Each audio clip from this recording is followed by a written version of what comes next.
வணக்கம். ஜெம் செய்திகளுக்காக நான் பிரீதா. இந்திய நேரப்படி மதியம் 1:30 மணி செய்திகள். முதலில் ஜெம் தலைப்பு செய்திகளை காணலாம். இந்திய ராணுவ அகாடமியில் வெளிநாட்டு பயிற்சி அதிகாரிகள் பங்கேற்றிருப்பது இந்தியாவின் அர்ப்பணிப்பை பிரதிபலிக்கிறது. இந்திய குடியரசுத் தலைவர் திரௌபதி முர்மு பெருமிதம். பிரான்ஸ் மற்றும் ஸ்லோவேக்கியா நாடுகளுக்கு பிரதமர் நரேந்திர மோடி அரசுமுறை பயணம். G7 மாநாட்டில் உலக தலைவர்களுடன் ஆலோசனை. இந்திய விமானப்படை எப்போதுமே இந்தியாவின் கேடயமாகவும் வாளாகவும் திகழ்கிறது. மத்திய பாதுகாப்புத்துறை அமைச்சர் ராஜ்நாத் சிங் புகழாரம். வைகை அணையில் வண்டல் மண்ணை வணிக ரீதியாகவோ அல்லது சட்டவிரோதமாகவோ யாராவது கடத்த முயன்றால் கடும் நடவடிக்கை எடுக்கப்படும். அமைச்சர் நிர்மல்குமார் கடும் எச்சரிக்கை. பச்சை பால் விற்பனையை நிறுத்தும் திட்டத்தை கைவிட்டு தடையற்ற விநியோகத்தை உறுதி செய்ய வேண்டும். தமிழக அரசுக்கு பாமக தலைவர் அன்புமணி கோரிக்கை. பாஜகவில் இருந்து தமிழக வெற்றி கழகத்தில் இணைந்தார் முன்னாள் சட்டமன்ற உறுப்பினர் விஜயதாரணி. பாஜகவில் பெரும் பரபரப்பு. ஹார்முஸ் நீரிணையை பயன்படுத்தும் அனைத்து சர்வதேச கப்பல்களுக்கும் சேவை கட்டணங்கள் கட்டாயமாக்கப்படும். ஈரான் வெளியுறவுத்துறை அமைச்சர் அப்பாஸ் அராக்சி அறிவிப்பு. இனி விரிவான செய்திகளை காணலாம். இந்திய ராணுவ அகாடமியில் வெளிநாட்டு பயிற்சி அதிகாரிகள் பங்கேற்றிருப்பது உலகெங்கிலும் உள்ள நாடுகளுடன் நட்பு, ஒத்துழைப்பு மற்றும் அமைதியான உறவுகளை வளர்ப்பதில் இந்தியாவின் அர்ப்பணிப்பை பிரதிபலிக்கிறது என்று குடியரசுத் தலைவர் திரௌபதி முர்மு தெரிவித்துள்ளார். உத்தரகாண்ட் மாநிலம் டேராடூனில் உள்ள இந்திய ராணுவ அகாடமியில் 158வது வழக்கமான பயிற்சி பிரிவு மற்றும் 141வது தொழில்நுட்ப பட்டதாரி பயிற்சி பிரிவின் நிறைவு விழா நடைபெற்றது. இதில் குடியரசுத் தலைவர் திரௌபதி முர்மு கலந்து கொண்டு ராணுவ வீரர்களின் அணிவகுப்பை ஏற்றுக்கொண்டார். தொடர்ந்து விழாவில் பேசிய அவர், ராணுவ அதிகாரிகள் என்ற முறையில் வீரர்களை வழிநடத்துவதற்கும் அவர்களுக்கு வழிகாட்டுவதற்கும் அவர்களை பாதுகாப்பதற்கும் இந்த இளம் அதிகாரிகள் பொறுப்பேற்பார்கள் என்று கூறினார். இந்த நிறைவு விழா அணிவகுப்பில் 9 பெண் பயிற்சி அதிகாரிகள் பங்கேற்றிருப்பது இந்திய ராணுவ அகாடமியின் வரலாற்றில் ஒரு முக்கிய திருப்புமுனை என்று தெரிவித்தார். இது இந்தியாவின் பாதுகாப்பு படைகளின் வரலாற்றில் ஒரு மைல்கல் மட்டுமல்லாமல் பெண்கள் தலைமையிலான வளர்ச்சியை நோக்கி இந்தியா எடுத்து வைக்கும் அடிவைப்பிற்கு ஒரு ஊக்கமளிக்கும் உதாரணம் என்று கூறினார். மேலும் இந்திய ராணுவ அகாடமியில் வெளிநாட்டு பயிற்சி அதிகாரிகள் பங்கேற்றிருப்பது உலகெங்கிலும் உள்ள நாடுகளுடன் நட்பு, ஒத்துழைப்பு மற்றும் அமைதியான உறவுகளை வளர்ப்பதில் இந்தியாவின் அர்ப்பணிப்பை பிரதிபலிக்கிறது என்று தெரிவித்தார். G7 மாநாட்டில் உலக தலைவர்களுடன் பிரதமர் நரேந்திர மோடி ஆலோசனை நடத்த உள்ளதாக வெளியுறவுத்துறை அமைச்சகம் தெரிவித்துள்ளது. பிரதமர் நரேந்திர மோடி இன்று முதல் 19ஆம் தேதி வரை பிரான்ஸ் மற்றும் ஸ்லோவேக்கியா நாடுகளுக்கு அரசுமுறை பயணம் மேற்கொண்டுள்ளார். பயணத்தின் போது பிரான்ஸ் அதிபர் இமானுவேல் மேக்ரோனை சந்தித்து இருதரப்பு உறவுகள், முதலீடு மற்றும் ஸ்டார்ட் அப் துறைகள் குறித்து பேச்சுவார்த்தை நடத்துகிறார்.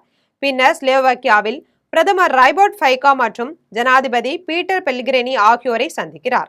1993இல் ஸ்லோவேக்கியா விடுதலை பெற்ற பிறகு அந்நாட்டுக்கு செல்லும் முதல் இந்திய பிரதமர் என்ற பெருமையை மோடி பெறுகிறார்.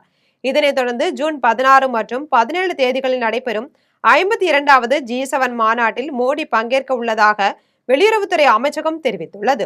மாநாட்டில் உலக பொருளாதார மீட்சி, சர்வதேச ஒற்றுமை மற்றும் பொறுப்பான AI பயன்பாட்டு குறித்து விவாதிக்கப்பட உள்ளது. மேலும் அமெரிக்க ஜனாதிபதி டொனால்ட் ட்ரம்ப் உள்ளிட்ட உலக தலைவர்களை சந்திக்கவும் வாய்ப்பு உள்ளது. இந்திய விமானப்படை எப்போதுமே இந்தியாவின் கேடயமாகவும் வாளாகவும் திகழ்ந்து சேவை செய்து வருவதாக மத்திய பாதுகாப்புத்துறை அமைச்சர் ராஜ்நாத் சிங் தெரிவித்துள்ளார். தெலுங்கானா மாநிலம் துண்டிகலில் உள்ள இந்திய விமானப்படை அகாடமியில் 217வது பயிற்சி பிரிவின் பதவி அங்கீகாரம் மற்றும் பணி நியமன விழா நடைபெற்றது. இதில் மத்திய பாதுகாப்புத்துறை அமைச்சர் ராஜ்நாத் சிங் கலந்து கொண்டு விமானப்படையினரின் அணிவகுப்பை ஏற்றுக்கொண்டார். இதைத் தொடர்ந்து புதிதாக பணியமர்த்தப்பட்ட அதிகாரிகளுக்கு வாழ்த்து தெரிவித்தார். இதன் பின்னர் அவர் விழாவில் பேசிய போது, இந்திய விமானப்படை எப்போதுமே இந்தியாவின் கேடயமாகவும் வாளாகவும் திகழ்ந்து சேவை செய்து வருகிறது என்று தெரிவித்தார்.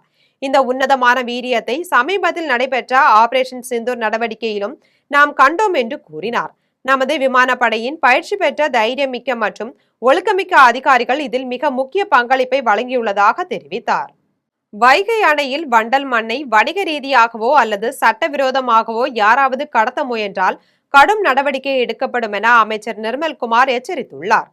தேனி மாவட்டம் வைகை அணையில் எரிசக்தி மற்றும் சட்டத்துறை அமைச்சர் நிர்மல்குமார் ஆய்வு மேற்கொண்டார். இதன் பின்னர் அவர் செய்தியாளர்களை சந்தித்து பேசினார். அப்போது வைகை அணை தென் தமிழகத்தின் மிக முக்கிய நீர் ஆதாரமாக விளங்குவதாக தெரிவித்தார். அணை பகுதிகளில் 15 அடி வரை தேங்கியுள்ள வண்டல் மண் திட்டுகளை அகற்றி தூர்வாரும் பணிகளை மேற்கொள்வதற்கான ஆய்வு அறிக்கைகள் தயாரிக்கப்பட்டு வருவதாக கூறினார். இது தொடர்பாக மத்திய அரசின் சுற்றுச்சூழல் அனுமதி பெற 2 நாட்களுக்கு முன் தமிழக அரசு சார்பில் கடிதம் அனுப்பப்பட்டுள்ளது. அனுமதி கிடைத்தவுடன் இன்னும் 2 மாதங்களுக்குள் வைகை அணையை தூர்வாரும் பணிகள் முழு வீச்சில் தொடங்கப்படும் என்று உறுதியளித்தார். மேலும் விவசாயிகள் தங்கள் தேவைகளுக்காக வண்டல் மண்ணை இலவசமாக எடுத்துக்கொள்ள முழு அனுமதி வழங்கப்பட்டுள்ளதாகவும், ஆனால் அதனை வணிக ரீதியாகவோ அல்லது சட்டவிரோதமாகவோ யாராவது கடத்த முயன்றால் மாவட்ட நிர்வாகம் மூலம் கடும் நடவடிக்கை எடுக்கப்படும் எனவும் எச்சரித்தார். கடந்த ஒரு வாரமா இது சம்பந்தமான ஆய்வுக் கூட்டங்கள் நிறைய நடத்திருக்கோம். அதுல இருந்து 18% 20% வரைக்கும் இப்ப டெபாசிட்ஸ் இருக்கும். அதாவது நீர்பிடிப்பு பகுதிகளில் டெபாசிட்ஸ் இருக்கும்னு சொல்லி ஒரு கால்குலேஷன்ஸ் சொல்லியிருந்தாங்க. ஸோ அதில் உடனே தூர்வார பணியில இப்போ வரைக்கும் ஆய்வுகள் நடந்துட்டு வருது. ஸோ ஆல்ரெடி இதற்கான மத்திய அரசுடைய ஒன்றிய அரசுடைய ஒப்புதலையும் கேட்டு 2 நாட்களுக்கு முன்னாடியே நம்ம தமிழக அரசு சார்பாக அதுக்கான அனைத்து கடிதமும் அனுப்பப்பட்டது. பச்சை பால் விற்பனையை நிறுத்தும் திட்டத்தை கைவிட்டு தடையற்ற விநியோகத்தை உறுதி செய்ய வேண்டும் என்று தமிழக அரசுக்கு பாமக தலைவர் அன்புமணி கோரிக்கை விடுத்துள்ளார். பாட்டாளி மக்கள் கட்சி தலைவர் அன்புமணி தனது சமூக வலைதள பக்கத்தில் பதிவு வெளியிட்டுள்ளார். அதில் சென்னை உள்ளிட்ட தமிழகம் முழுவதும் ஆவின் பச்சை பால் விற்பனை பெருமளவில் குறைக்கப்பட்டுள்ளதாக வெளியாகியுள்ள தகவல்கள் கவலை அளிப்பதாக கூறினார். உற்பத்தி செலவு மற்றும் நஷ்டத்தை காரணம் காட்டி தினசரி 7.5 லட்சம் லிட்டராக இருந்த பச்சை பால் விற்பனை 3.5 லட்சம் லிட்டராக குறைக்கப்பட்டுள்ளதாகவும், அதை முற்றிலும் நிறுத்தும் முயற்சிகள் நடைபெறுவதாகவும் கூறப்படுகிறது. இதனால் ஏழை மற்றும் நடுத்தர மக்கள் அதிக விலை கொடுத்து தனியார் பாலை வாங்க வேண்டிய நிலை ஏற்படும் என்றார். மேலும் லாப நோக்கமின்றி குறைந்த விலையில் தரமான பாலை வழங்குவதே ஆவின் நிறுவனத்தின் நோக்கம் என்பதால் பச்சை பால் விற்பனையை நிறுத்தும் திட்டத்தை கைவிட்டு தடையற்ற விநியோகத்தை உறுதி செய்ய வேண்டும் என தமிழக அரசுக்கு கோரிக்கை விடுத்துள்ளார். விளவங்கோடு தொகுதியின் முன்னாள் சட்டமன்ற உறுப்பினர் விஜயதரணி பாஜகவிலிருந்து விலகி இன்று தமிழக வெற்றி கழகத்தில் இணைந்துள்ளார். கன்னியாகுமரி மாவட்டம் விளவங்கோடு தொகுதியின் முன்னாள் சட்டமன்ற உறுப்பினர் விஜயதரணி பாஜகவிலிருந்து விலகி இன்று தமிழக வெற்றி கழகத்தில் இணைந்தார். 3 முறை காங்கிரஸ் சட்டமன்ற உறுப்பினராக இருந்த அவர் கடந்த ஆண்டு பாஜகவில் இணைந்து சட்டமன்ற உறுப்பினர் பதவியையும் ராஜினாமா செய்திருந்தார். ஆனால் விளவங்கோடு இடைத்தேர்தலில் பாஜக தோல்வியடைந்த நிலையில் தற்போது தாவேகாவில் இணைந்துள்ளார். சென்னை பனையூரில் உள்ள தாவேகா தலைமை அலுவலகத்தில் நடைபெறும் நிகழ்ச்சியில் அவர் அதிகாரப்பூர்வமாக இணைந்து கொண்டார். அவருடன் முன்னாள் அமைச்சர் பச்சைமால், முன்னாள் நாடாளுமன்ற உறுப்பினர் பாலகங்கா வனரோஜா, இளவரசன் உள்ளிட்ட பல்வேறு கட்சி நிர்வாகிகளும் தாவேகாவில் இணைந்தனர். ஹார்முஸ் நீரிணையை பயன்படுத்தும் அனைத்து சர்வதேச கப்பல்களுக்கும் சேவை கட்டணங்கள் கட்டாயமாக்கப்படும் என்று ஈரான் வெளியுறவுத்துறை அமைச்சர் அப்பாஸ் அராக்சி அறிவித்துள்ளார். ஈரான் வெளியுறவுத்துறை அமைச்சர் அப்பாஸ் அராக்சி அமெரிக்கா ஈரான் போர் குறித்து பேசிய போது ஹார்முஸ் நீரிணையானது ஈரான் மற்றும் ஓமான் நாடுகளின் முழுமையான கூட்டு இறையாண்மைக்கு உட்பட்ட பகுதி என்று தெரிவித்தார். எனவே இனிவரும் காலங்களில் இந்த கடல் வழிப்பாதையை பயன்படுத்தும் அனைத்து சர்வதேச கப்பல்களுக்கும் சேவை கட்டணங்கள் கட்டாயமாக்கப்படும் என்று அதிகாரப்பூர்வமாக அறிவித்தார். மின் கட்டமைப்பு வசதிகளை கடந்த திமுக அரசு மேம்படுத்தவில்லை என அமைச்சர் செங்கோட்டையன் குற்றம் சாட்டியுள்ளார். கோவை விமான நிலையத்தில் அமைச்சர் செங்கோட்டையன் செய்தியாளர்களை சந்தித்து பேசினார். அப்போது தமிழகத்தில் மின்சார பயன்பாடு அதிகரித்துள்ள நிலையில் அதற்கேற்ப மின் கட்டமைப்பு வசதிகளை கடந்த திமுக அரசு மேம்படுத்தவில்லை என குற்றம் சாட்டினார். மேகதாது அணை விவகாரத்தில் தமிழக அரசின் நிலைப்பாடு உறுதியாக இருப்பதாகவும் காவிரி நீர் உரிமைக்காக முதல்வர் தொடர்ந்து வலியுறுத்தி வருவதாகவும் தெரிவித்தார். இடைத்தேர்தல் தொடர்பாக தேர்தல் தேதி அறிவிக்கப்பட்ட பிறகே வேட்பாளர் குறித்து கட்சித் தலைவர் விஜய் முடிவு செய்வார் என்றார். மேலும் சேலம் பாலியல் குற்றச்சாட்டு விவகாரத்தில் விசாரணைக்கு பிறகே நடவடிக்கை எடுக்க வேண்டும் என்றும், மாணவிகளுக்கான சிங்கப்பெண் படை திட்டம் படிப்படியாக விரிவுபடுத்தப்படும் என்றும் அமைச்சர் செங்கோட்டையன் கூறினார். அவருடைய துறைக்கே முதலமைச்சர் ஸ்டாலின் தான் முன்மொழிஞ்சார். அவருடைய துறை இருக்கிற போது அந்த துறையினுடைய டிமாண்ட் வரபோது முதலமைச்சர் முன்மொழிந்தார். அப்போ வரல கேட்ட உடனே சொல்லிட்டு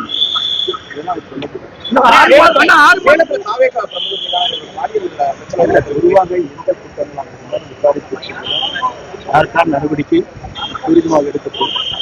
விவசாயத்திற்கு பிறகு நெசவாளர்கள் தான் இந்த நாட்டின் கண்கள் என்று கைத்தறி அமைச்சர் விஜய் பாலாஜி தெரிவித்துள்ளார்.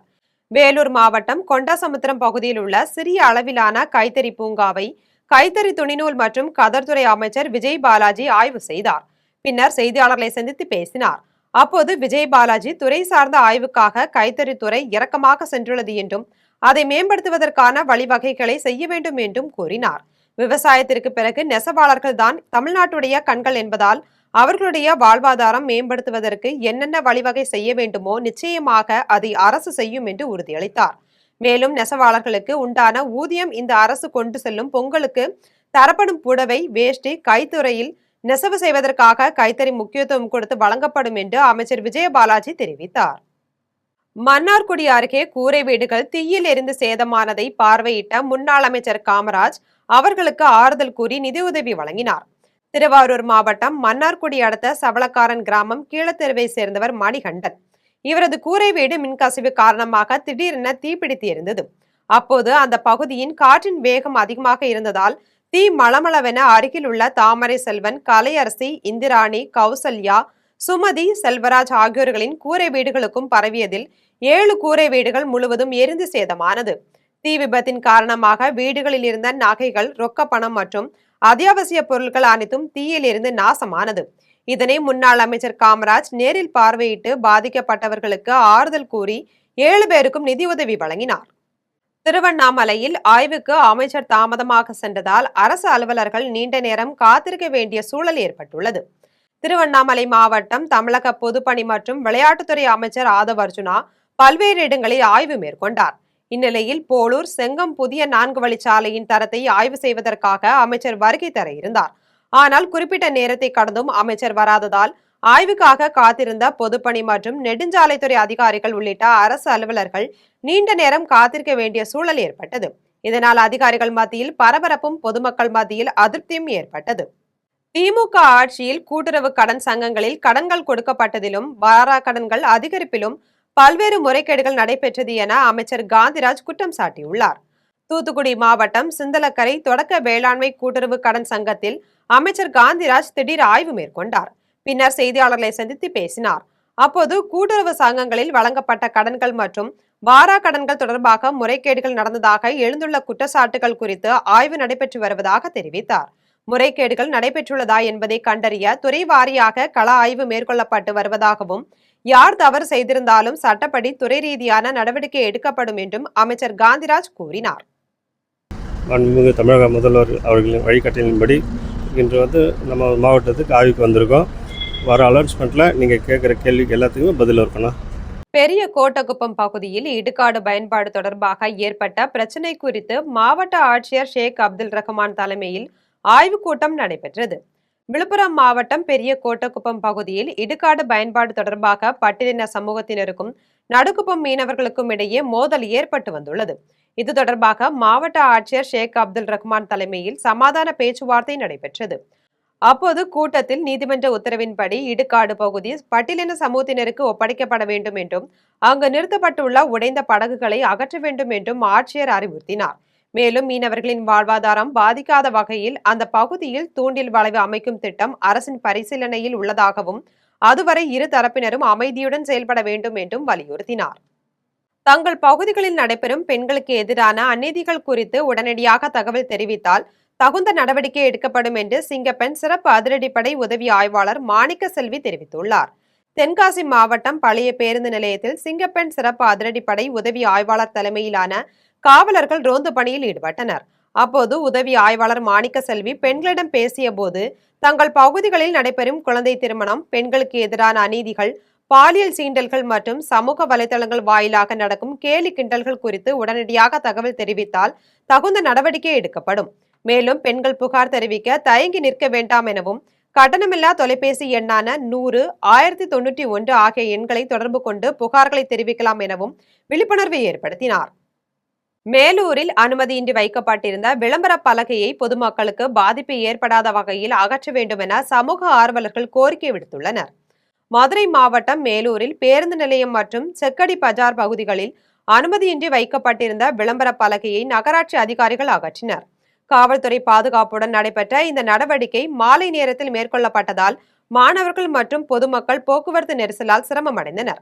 பொதுமக்களுக்கு இடையூறு ஏற்படாத நேரங்களில் இதுபோன்ற ஆக்கிரமிப்பு அகற்றும் பணிகளை மேற்கொள்ள வேண்டும் என சமூக ஆர்வலர்கள் கோரிக்கை விடுத்துள்ளனர். காவல்பட்டி கிராமத்தில் திறந்த வெளியில் சுடுகாடு காணப்படுவதால் அப்பகுதி மக்கள் வட்டாட்சியர் அலுவலகத்தில் மனு அளித்துள்ளனர். திருவள்ளூர் மாவட்டம் காவல்பட்டி கிராமத்தில் உள்ள சுடுகாடு சுற்றுச்சுவர் மற்றும் எரிதகன மேடை அமைக்க அப்பகுதி மக்கள் பொன்னேரி வட்டாட்சியர் அலுவலகத்தில் ஜமாபந்தியில் மனு அளித்தனர். அப்போது அப்பகுதி மக்கள் திறந்த வெளியில் சுடுகாடு காணப்படுவதாகவும் மற்றும் ஏரி தகன மேடை இல்லாமல் தரையில் வைத்து இறந்தவர்களின் உடலை தகனம் செய்வதாகவும் கூறினர். இதனால் மழை வெயில் காலங்களில் சிரமப்படுவதாகவும் இதுகுறித்து கடந்த 15 வருடங்களுக்கு மேலாக ஊராட்சி நிர்வாகம், அரசு அதிகாரிகள், மாவட்ட ஆட்சியர் வரை பலமுறை புகார் தெரிவித்தும் இதுவரை நடவடிக்கை எடுக்கவில்லை என்று குற்றம் சாட்டினர். மேலும் இதுகுறித்து அதிகாரிகள் ஆய்வு செய்து நடவடிக்கை எடுக்க வேண்டும் என்று வலியுறுத்தினர். போளூர் அருகே சமூக விரோதிகளின் கூடாரமாக மாறியுள்ள புதிய வாழை பதப்படுத்தும் கட்டிடத்தை விவசாயிகளின் பயன்பாட்டிற்கு கொண்டு வர வேண்டும் என தமிழக அரசிற்கு விவசாயிகள் கோரிக்கை விடுத்துள்ளனர். திருவண்ணாமலை மாவட்டம் வேட்டகிரி பாளையத்தில் திமுக ஆட்சியில் 4,50,000 ரூபாய் மதிப்பீட்டில் வாழை மற்றும் காய்கறிகள் பதப்படுத்தும் நிலையம் கட்டப்பட்டது. இதைத் தொடர்ந்து வேளாண் வணிகத்துறை திருவண்ணாமலை விற்பனை குழு சார்பில் ஊரக உட்கட்டமைப்பு மேம்பாட்டு நிதி ஒதுக்கீடு செய்யப்பட்டது. இதன் மூலம் படவேட்டில் கட்டி முடிக்கப்பட்ட வாழை பதப்படுத்தும் நிலையம் கடந்த திமுக ஆட்சியில் மு.க. ஸ்டாலின் காணொலி மூலம் திறந்து வைத்தார். தொடர்ந்து கலசப்பாக்கம் சட்டமன்ற உறுப்பினர் சரவணன் விவசாயிகள் பயன்பாட்டிற்காக தொடங்கி வைத்தார். இந்நிலையில் பதப்படுத்துவதற்கான கருவிகளையும் அதற்கான பணியாட்களையும் முறையாக தேர்வு செய்யாமல் இருப்பதால் தற்போது வரையில் வாழை பதப்படுத்தும் புதிய கட்டிடம் சமூக விரோதிகளின் கூடாரமாக மாறியது.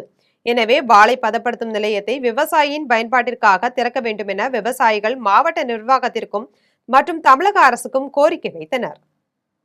திருவனந்தபுரம் அருகே கனமழையால் கால்வாய் கரை உடைந்து விவசாய நிலங்களுக்குள் வெள்ள நீர் புகுந்ததால் விவசாயிகள் கடும் வேதனை அடைந்துள்ளனர்.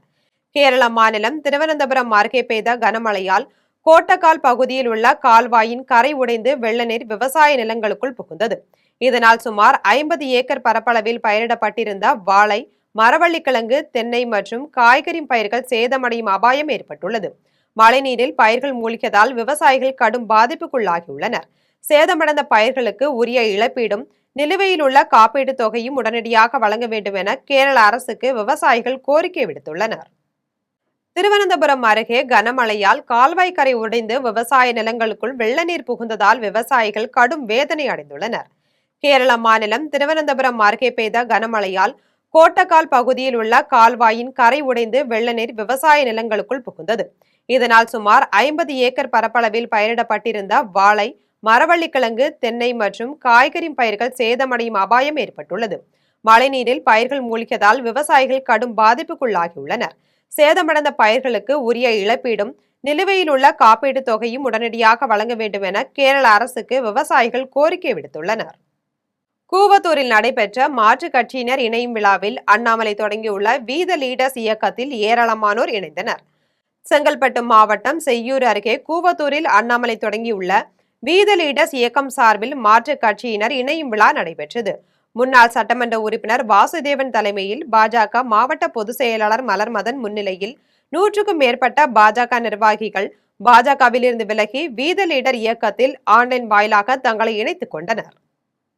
புதிய இயக்கம் தொடங்கிய பின்னர் கோவை விமான நிலையம் வந்த அண்ணாமலைக்கு அவரது ஆதரவாளர்கள் உற்சாக வரவேற்பு அளித்தனர். கோவையில் நடைபெறும் பல்வேறு நிகழ்ச்சிகளில் பங்கேற்பதற்காக அண்ணாமலை விமானம் மூலம் கோவை வந்தார். அவரின் வருகையை முன்னிட்டு விமான நிலையத்தில் ஏராளமான ஆதரவாளர்கள், இளைஞர்கள் மற்றும் நிர்வாகிகள் திரண்டிருந்தனர். அண்ணாமலை விமான நிலையத்திலிருந்து வெளியே வந்ததும் அவருக்கு பொன்னாடை அணிவித்தும் மலர் கொத்துகள் வழங்கியும் ஆதரவாளர்கள் வரவேற்றனர். மேலும் புதிய இயக்கத்திற்கு ஆதரவு தெரிவிக்கும் வகையில் முழக்கங்கள் எழுப்பப்பட்டன. இதன் பின்னர் அண்ணாமலை அங்கிருந்து புறப்பட்டு சென்றார். தமிழகத்தின் முதல் முறையாக பிங்க் நிற பெண்கள் காவல் உதவி மையம் பொன்னேரியில் திறக்கப்பட்டுள்ளது. திருவள்ளூர் மாவட்டம் பொன்னேரியில் பிங்க் நிற மகளிர் காவல் உதவி மையம் திறப்பு விழா காவல் உதவி ஆணையர் ராஜசேகரன் தலைமையில் நடைபெற்றது. இம்மையத்தை பொதுமக்கள் மற்றும் பெண்கள் ரிப்பன் வெட்டி திறந்து வைத்தனர். இந்த மையம் பெண்கள் மற்றும் குழந்தைகள் எளிதாக காவல்துறையை அணுகி புகார் அளிக்கும் வகையில் உருவாக்கப்பட்டுள்ளது. மாணவிகளின் பாதுகாப்பிற்காக 12 சிசிடிவி கேமராக்களும் பொருத்தப்பட்டுள்ளன. 24 மணி நேரமும் காவல்துறை கண்காணிப்பில் செயல்படும் இந்த மையத்தில் நூலக வசதியும் ஏற்படுத்தப்பட்டுள்ளது. பெண்கள், குழந்தைகள் மற்றும் பொதுமக்கள் எந்த நேரத்திலும் புகார் தெரிவிக்கலாம் என காவல்துறை தெரிவித்துள்ளது. மதுராந்தகம் அருகே தமிழக வெற்றி கழகத்தின் சார்பில் நடைபெறவுள்ள மாற்றுக் கட்சியினர் இணையும் விழாவிற்காக வைக்கப்பட்டிருந்த விளம்பர பேனர்கள் கிழிக்கப்பட்ட சம்பவம் அப்பகுதியில் பெரும் பரபரப்பை ஏற்படுத்தியுள்ளது. செங்கல்பட்டு மாவட்டம் மதுராந்தகம் அருகில் தமிழக வெற்றி கழகத்தின் சார்பில் முன்னாள் சட்டமன்ற உறுப்பினர் மரகதம் குமரவேல் தலைமையில் மாற்றுக் கட்சியினர் இணையும் விழா நடைபெறவுள்ளது. இதையொட்டி வரவேற்பு விளம்பர பேனர்கள் மாமண்டூர் முதல் மதுராந்தகம் வரை 20 கிலோமீட்டர் தூரத்திற்கு வைக்கப்பட்டிருந்தது. இதில் மரகதம் குமரவேல் புகைப்படத்தை மட்டும் மர்ம நபர்கள் கிழித்தனர்.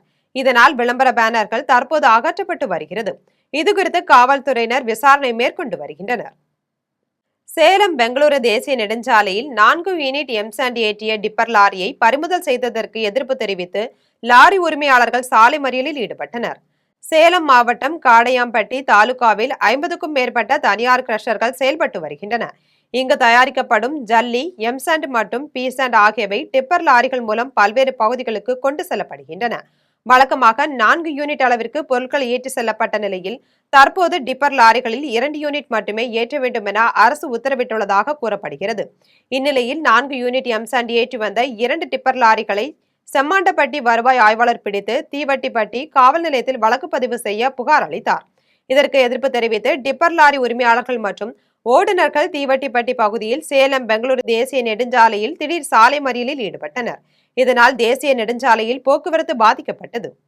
எட்டயபுரத்தில் காவல்துறையை கண்டித்து பொதுமக்கள் சாலை மறியல் போராட்டத்தில் ஈடுபட்டதால் பெரும் பரபரப்பு ஏற்பட்டுள்ளது.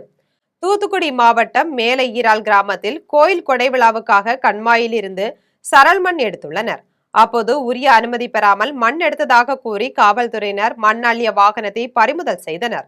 தொடர்ந்து ஓட்டுநர் பொன்ராஜ் மீது வழக்கு பதிவு செய்யப்பட்டதை தொடர்ந்து கிராம மக்கள் அதிருப்தி அடைந்தனர். இதனை கண்டித்து தூத்துக்குடி மதுரை நெடுஞ்சாலையில் பொதுமக்கள் சாலை மறியல் போராட்டத்தில் ஈடுபட்டனர். பின்னர் போலீசார் பேச்சுவார்த்தை நடத்தியதில் உடன்பாடு ஏற்பட்டதை தொடர்ந்து போராட்டத்தை கைவிட்டு கலைந்து சென்றனர். காரைக்காலில் கைலாசநாதர் கோவில் வாசலில் இருந்த சாமி சிலை மீது மனித கழிவு பூசப்பட்ட சம்பவம் பெரும் பரபரப்பை ஏற்படுத்தியுள்ளது. புதுச்சேரி மாநிலம் காரைக்காலில் புகழ்பெற்ற கைலாசநாதர் சுவாமி கோயில் கிழக்கு வாசல் பகுதியில் இருந்த ஸ்ரீ நாகர் சிலை மீது மனித கழிவு பூசப்பட்ட சம்பவம் பரபரப்பை ஏற்படுத்தியது. இதுகுறித்து கோவில் நிர்வாகம் அளித்த புகாரின் பேரில் காவல்துறையினர் வழக்கு பதிவு செய்து சிசிடிவி காட்சிகளை ஆய்வு செய்தனர். விசாரணையில் காரைக்கால் அருகே கோவில்பத்து பகுதியை சேர்ந்த அரசு என்பவர் இந்த செயலில் ஈடுபட்டது தெரியவந்தது. இதையடுத்து அவரை கைது செய்த போலீசார் நீதிமன்றத்தில் ஆஜர்படுத்தி சிறையில் அடைத்தனர். சிலை மீது மனித கழிவு பூசப்பட்ட சம்பவம் அப்பகுதியில் பெரும் பரபரப்பை ஏற்படுத்தியுள்ளது. கொடைக்கானல் 7 ரோடு பகுதியில் கார் மீது இருசக்கர வாகனம் மோதியதின் சிசிடிவி காட்சிகள் வெளியாகி பரபரப்பை ஏற்படுத்தியுள்ளது. திண்டுக்கல் மாவட்டம் கொடைக்கானல் முக்கிய சந்திப்பாக 7 ரோடு சந்திப்பு இருந்து வருகிறது. இந்த பகுதியில் சாலையோரங்களில் வரிசையாக வாகனங்கள் நிறுத்தி வைப்பது வழக்கம். மேலும் இந்த பகுதியில் தனியார் தங்கும் விடுதியில் இருந்து கார் ஒன்று வெளியே வந்தபோது அந்த பகுதியில் இருசக்கர வாகனத்தில் வந்தவர்கள் கார் மீது வேகமாக மோதியதில் சுற்றுலா வந்த இளம்பெண் தலைகீழாக தூக்கி வீசப்பட்டு கீழே விழுந்தார். இதில் அவர் நல்வாய்ப்பாக சிறு காயங்களுடன் உயிர் தப்பினார். இந்த சிசிடிவி காட்சி தற்போது வெளியாகி பெரும் பரபரப்பை ஏற்படுத்தியது. மேலூரில் உள்ள தமிழ்நாடு நுகர்பொருள் வாணிப கழகத்திற்கு பொருட்கள் ஏற்றி வந்த லாரியில் திடீரென ஏற்பட்ட தீ விபத்தில் 600 துவரம் பருப்பு மூட்டைகள் முற்றிலும் எரிந்து சாம்பல் ஆகின. சென்னையில் இருந்து மதுரை மாவட்டம் மேலூர் அருகே ஆட்டுக்குளம் பகுதியில் உள்ள தமிழ்நாடு நுகர்பொருள் வாணிப கழகத்திற்கு லாரி ஒன்றில் 600 துவரம் பருப்பு மூட்டைகள் ஏற்றி செல்லப்பட்டன. லாரி மேலூர் மலம்பட்டி 4 வழி சாலை பிரிவு அருகே சென்று கொண்டிருந்த போது எதிர்பாராத விதமாக லாரியின் பின்டயர் வெடித்து தீப்பற்றி எரிந்து விபத்துக்குள்ளானது.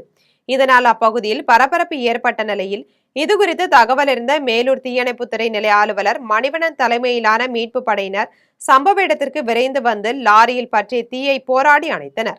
இந்த தீ விபத்தில் லாரியில் இருந்த 600 துவரம்பருப்பு மூட்டைகள் முற்றிலும் எரிந்து சேதமானது. இதுகுறித்து மேலூர் காவல்துறையினர் வழக்கு பதிவு செய்து விசாரணை மேற்கொண்டு வருகின்றனர்.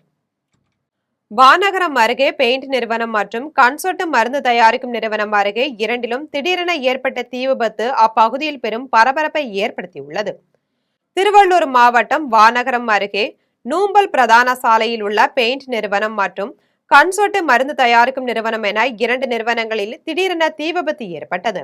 இதுகுறித்து தகவல் அறிந்து சம்பவ இடத்திற்கு வந்த மதுரவாயல் மற்றும் பூவிருந்தவல்லி தீயணைப்பு துறையினர் நீண்ட நேரம் போராடி தீயை அணைத்தனர். இந்த விபத்தில் யாருக்கும் காயமோ அல்லது உயிர் சேதமோ ஏற்படவில்லை. ஆனால் லட்சக்கணக்கான ரூபாய் மதிப்பில் பொருட்கள் தீயில் இருந்து நாசமானது. மேலும் விபத்து குறித்து வானகரம் காவல்துறையினர் விசாரணை மேற்கொண்டு வருகின்றனர். வாழப்பாடி அருகே தும்பல் பகுதியில் ஒருவரை மது பாட்டிலால் தாக்கி பணத்தை பறித்து வழிப்பறியில் ஈடுபட்ட நபரை காவல்துறையினர் கைது செய்துள்ளனர். சேலம் மாவட்டம் வாழப்பாடி அருகே கருமந்துறை பெரிய கல்வராயன் மலை கரிய கோவில் பகுதியை சேர்ந்த ஜெயபிரகாஷ் தனது மகன் மித்ரனை காலை சேலம் தனியார் பள்ளியில் சேர்த்துவிட்டு இருசக்கர வாகனத்தில் வீடு திரும்பினார். அப்போது அவர் தும்பல அரசு மேல்நிலைப் பள்ளி அருகில் இயற்கை உபாதை கழிக்க இருசக்கர வாகனத்தை நிறுத்தியுள்ளார். அவ்வழியாக வந்த தும்பல் ஆதி திராவிடர் பகுதியைச் சேர்ந்த சிரேந்தர் என்பவர் முருகன் என்பவரை நீர் யார் என என்ன ஊர் என்று கேட்டுக்கொண்டே முருகனின் சட்டை பாக்கெட்டில் வைத்திருந்த 3000 ரூபாயை எடுத்துக்கொண்டு கீழே தள்ளிவிட்டு அங்கிருந்த மது பாட்டிலை எடுத்து முருகனின் தலையில் தாக்கி மீண்டும் பணம் கேட்டு மிரட்டி 7000 ரூபாயை எடுத்து சென்றார். தொடர்ந்து காயமடைந்த முருகன் பெத்தநாயக்கன் பாளையம் அரசு மருத்துவமனையில் சிகிச்சை பெற்று வருகிறார். தொடர்ந்து வழிபறியில் ஈடுபட்ட சிரேந்தர் தும்பல் நாயுடு தெருவை சேர்ந்த ஜெயபிரகாஷ் என்பவரிடமும் மிரட்டி 1500 ரூபாய் பறித்துள்ளார். இதையடுத்து பாதிக்கப்பட்ட இருவரும் ஏத்தாப்பூர் காவல் நிலையத்தில் புகார் அளித்தனர். புகாரின் பேரில் சிரேந்தர் என்பவரை காவல்துறையினர் கைது செய்து வழக்கு பதிவு செய்து விசாரணை மேற்கொண்டு வருகின்றனர். பள்ளிக்கரணை மீனாட்சி நகரில் உள்ள அங்காள பரமேஸ்வரி அம்மன் கோயிலில் நடைபெற்ற கும்பாபிஷேக விழாவில் திரளான பக்தர்கள் கலந்து கொண்டு சாமி தரிசனம் செய்தனர். சென்னை பள்ளிக்கரணை மீனாட்சி நகரில் உள்ள அங்காள பரமேஸ்வரி அம்மன் கோயிலில் கும்பாபிஷேக விழா வெகு விமர்சையாக நடைபெற்றது. கும்பாபிஷேகத்தை முன்னிட்டு கோயில் வளாகத்தில் பெரிய யாக வேள்விகள் நடைபெற்று கலச புறப்பாடும் நடைபெற்றது. அதனைத் தொடர்ந்து அம்மன் பூ அலங்காரத்தில் வீதி உலா நடைபெற்றது. கும்பாபிஷேக விழாவை காண அப்பகுதியில் உள்ள பொதுமக்கள் திரளாக கலந்து அம்மனை தரிசனம் செய்தனர். இந்நிகழ்ச்சியில் சிறப்பு அழைப்பாளராக திமுக சென்னை மேற்கு மாவட்ட செயலாளர் சிற்றரசு, தென்சென்னை மாவட்ட பாஜக முன்னாள் மாவட்ட தலைவர் காளிதாஸ் ஆகியோர் கலந்து கொண்டனர். காரைக்கால் அருகே திருநள்ளாறு தர்பாரணேஸ்வரர் ஆலயத்தில் நடைபெற்ற சிறப்பு பூஜையில் ஏராளமான பக்தர்கள் கலந்து கொண்டு சாமி தரிசனம் செய்து வழிபட்டனர். புதுச்சேரி மாநிலம் காரைக்கால் அருகே திருநள்ளாறில் உள்ள தர்பாரணேஸ்வரர் ஆலயத்தில் வைகாசி மாத தேய்பிறை பிரதோஷத்தையொட்டி சுவாமிக்கு சிறப்பு அபிஷேக பூஜைகள் நடைபெற்றது. தொடர்ந்து மகா தீபாராதனைகள் நடைபெற்றது. இதில் ஏராளமான பக்தர்கள் கலந்து கொண்டு சாமி தரிசனம் செய்தனர். நெடுங்காட்டில் 94வது ஆண்டு தேர்பவனி விழா புனித அந்தோணியார் ஆலயத்தில் கோலாகலமாக நடைபெற்றது. காரைக்கால் மாவட்டம் நெடுங்காட்டில் உள்ள பழமை வாய்ந்த புனித அந்தோணியார் ஆலயத்தின் 94வது திருவிழாவையொட்டி தேர்பவனி விழா கோலாகலமாக நடைபெற்றது. சிறப்பு திருப்பலியை அருப்பணியாளர்கள் பிரான்சிஸ் மற்றும் அருண் டேவிட் நடத்தி வைத்தனர். தொடர்ந்து வண்ணமின் விளக்குகளால் அலங்கரிக்கப்பட்ட தேரில் புனித அந்தோணியார் வீதி உலா நடைபெற்றது. தொடர்ந்து முக்கிய வீதிகள் வழியாக சென்ற தேர் மீண்டும் ஆலயத்தை வந்தடைந்தது. இந்த விழாவில் ஏராளமான கிறிஸ்தவர்கள் கலந்து கொண்டு மெழுகுவர்த்தி ஏந்தி பிரார்த்தனை செய்து வழிபட்டனர். கன்னியாகுமரி அருகே சாமித்தோப்பு கோவில் ரத வீதியில் விடிய விடிய பெய்த கனமழையால் அப்பகுதி பொதுமக்களின் இயல்பு வாழ்க்கை பாதிக்கப்பட்டது.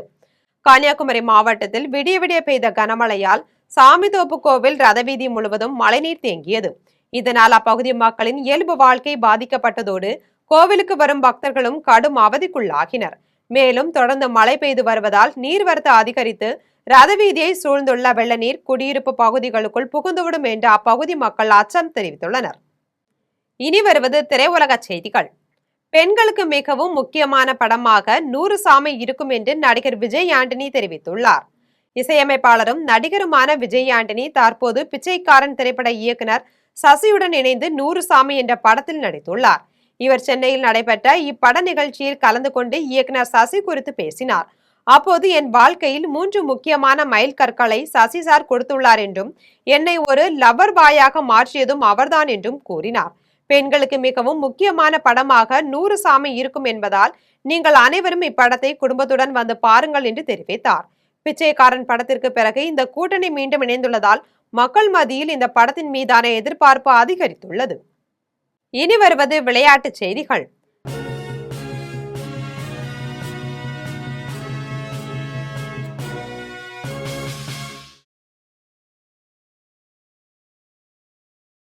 ஸ்டட்கார்ட் ஓபன் டென்னிஸ் தொடரின் காலிறுதி போட்டியில் பிரான்சிஸ் தியாபேவை வீழ்த்தி ஜிரி லெககா வெற்றி பெற்று அரையிறுதிப் போட்டிக்கு முன்னேறினார். ஜெர்மனியில் ஸ்டட்கார்ட் ஓபன் டென்னிஸ் தொடரின் ஆண்கள் ஒற்றையர் பிரிவுக்கான காலிறுதிப் போட்டி நடைபெற்றது. இந்த போட்டியில் அமெரிக்காவின் பிரான்சிஸ் தியாபே செக் குடியரசின் ஜிரி லெககாவுடன் மோதினார். இதில் அதிரடியாக விளையாடிய ஜிரி லெககா 2-0 என்ற செட் கணக்கில் வெற்றி பெற்றார். இதன் மூலம் ஜிரி லெககா அரையிறுதிப் போட்டிக்கு முன்னேறினார். இனி வருவது தங்கம் மற்றும் வெள்ளி விலை நிலவரம்.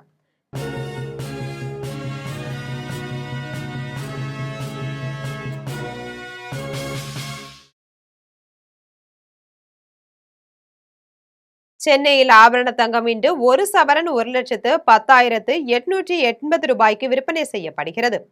சென்னையில் இன்று ஆபரண தங்கத்தின் விலை கிராமுக்கு 60 ரூபாய் அதிகரித்து 13,860 ரூபாய்க்கு விற்பனை செய்யப்படுகிறது. மேலும் ஒரு சவரன் 480 ரூபாய் அதிகரித்து 1,10,880 ரூபாய்க்கு விற்பனை செய்யப்படுகிறது. 24 கேரட் தூய தங்கம் ஒரு சவரன் 1,20,960 ரூபாய்க்கு விற்பனை செய்யப்படுகிறது. மேலும் 1 கிராம் வெள்ளி 270 ரூபாய்க்கும் 1 கிலோ வெள்ளி 2,70,000 ரூபாய்க்கும் விற்பனை செய்யப்படுகிறது. மீண்டும் ஜெம் தலைப்பு செய்திகள்.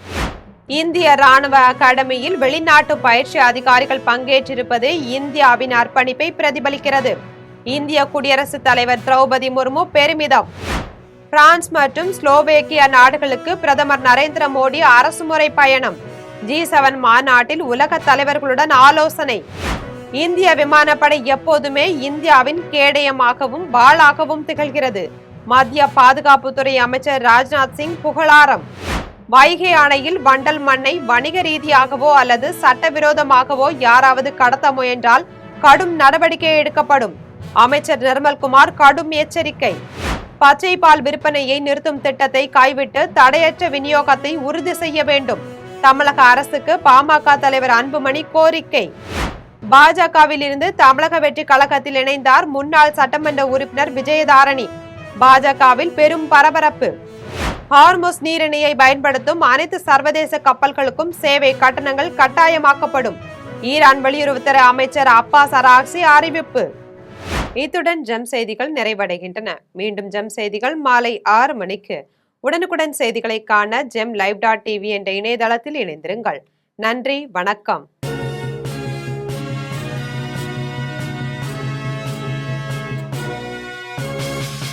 உடனுக்குடன் அப்டேட் தெரிந்து கொள்ள ஜெம் டிவி தமிழ் ஆப்பை இன்ஸ்டால் செய்யவும்.